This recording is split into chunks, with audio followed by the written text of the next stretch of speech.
Shalom saudara sekalian. Kebenaran hari ini 3 Juli berjudul Kemuliaan dalam Kesulitan.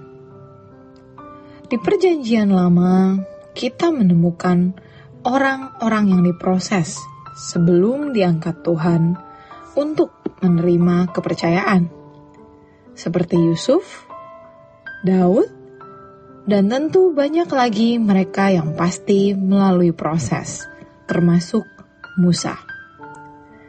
Dia seorang pangeran yang cakap, tetapi untuk menjadi pemimpin umat Allah, dia harus sekolah di padang Median selama 40 tahun.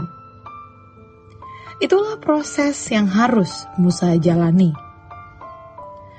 Jadi, dengan keadaan yang kita alami hari ini, kita harus menerima ini sebagai sekolah Tuhan.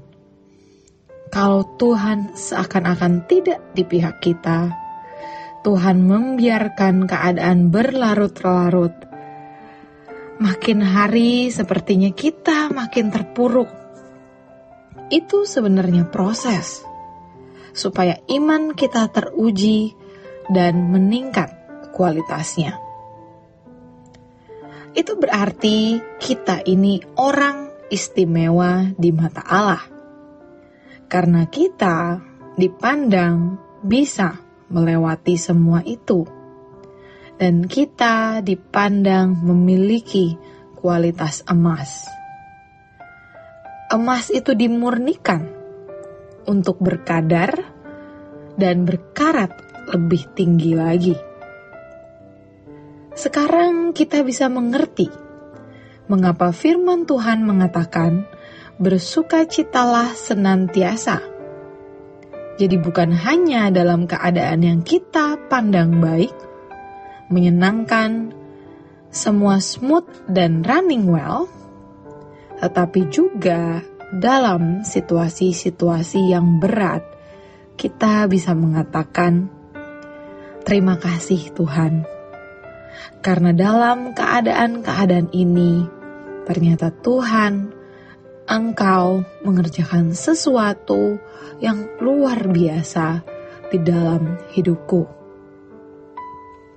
Kita bersyukur, karena melalui kejadian-kejadian yang kita alami di dalam hidup, kita menjadi orang-orang yang luar biasa. Diperhatikan Tuhan, menjadi karunia Tuhan. Ketika Tuhan memberikan kita keadaan-keadaan yang menurut kita sebuah kecelakaan, keadaan yang menurut kita sebuah malapetaka atau musibah, ternyata itu berkat. Karenanya, kita harus memperhatikan dengan kacamata kekekalan. Allah bekerja dalam segala hal, pasti kita tahu. Tetapi Tuhan bekerja bukan hanya melalui perkara-perkara yang besar, melainkan juga melalui tekanan, tindisan, hal-hal yang bisa merenggut dan mempengaruhi perasaan serta emosi kita. Dari hal-hal kecil, hal-hal detil, bukan hanya masalah besar yang mudah kita sadari.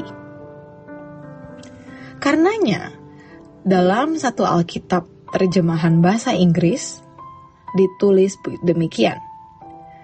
That's why we can be so sure that every detail in our lives of love for God is worked into something good. Jadi, di dalam kehidupan kita, every detail in our lives of love for God is worked into something good. Dari perkara kecil, dari setiap hal yang detail dalam kehidupan kita yang mengasihi Allah, Allah bekerja untuk sesuatu yang baik. Makanya kita bersyukur. Kita harus memperhatikan proses itu dari hal-hal kecil. jangan hanya melihat hal-hal besar, tapi mulailah perhatikan setiap peristiwa dan makna kejadian dari hal-hal kecil. Tentu yang terkait dengan perkara-perkara besar yang sedang kita alami juga. Sebab Allah men-setting kita supaya kita ini menjadi seorang yang layak. Satu garis, satu line dengan hidup anaknya. Dalam satu terjemahan bahasa Inggris, juga diterjemahkan begini. God knew what He was doing from the very beginning.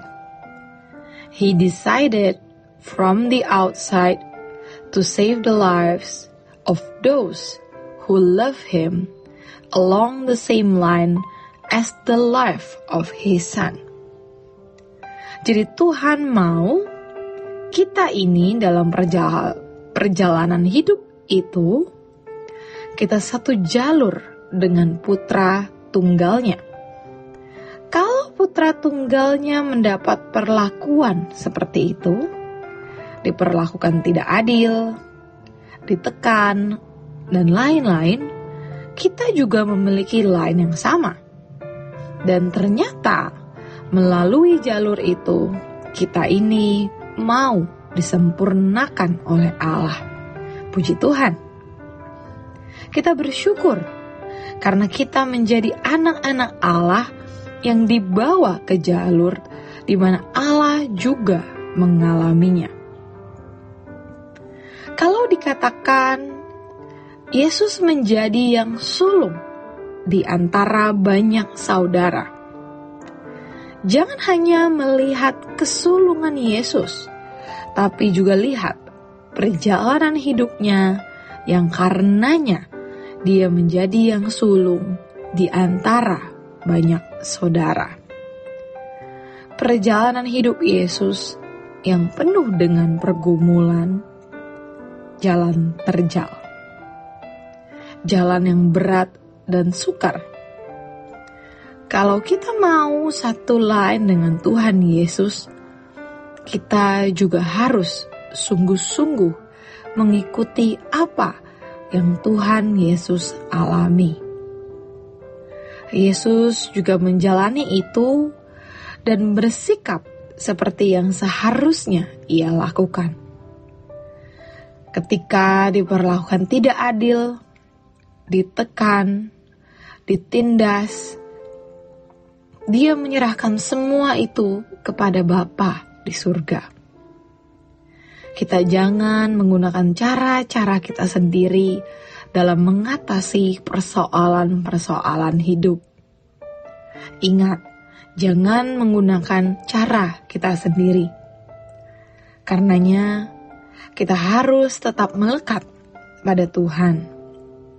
Selain kita mendapat kekuatan, kita juga mendapat hikmat serta tuntunan Tuhan bagaimana mengatasi keadaan itu. Saat kita membuka mata, sudah mulai tegang menghadapi kenyataan hidup yang berat. Tetapi kalau kita membuka mata pada pagi hari, tapi sudah membawa semua pergumulan kepadanya, Tuhan pasti akan memberi kita kekuatan dan sekaligus tuntunan dan bimbingan. Semua akan selesai pada waktunya. Percayalah bahwa Tuhan tidak mungkin membuat itu berlarut-larut sampai kita kehilangan kehidupan. Justru keadaan itu membuat kita akan menemukan kemuliaan. Tidak mungkin kita menemukan kemuliaan tanpa keadaan-keadaan yang sulit. Demikian kebenaran firman Tuhan hari ini. Tuhan Yesus memberkati.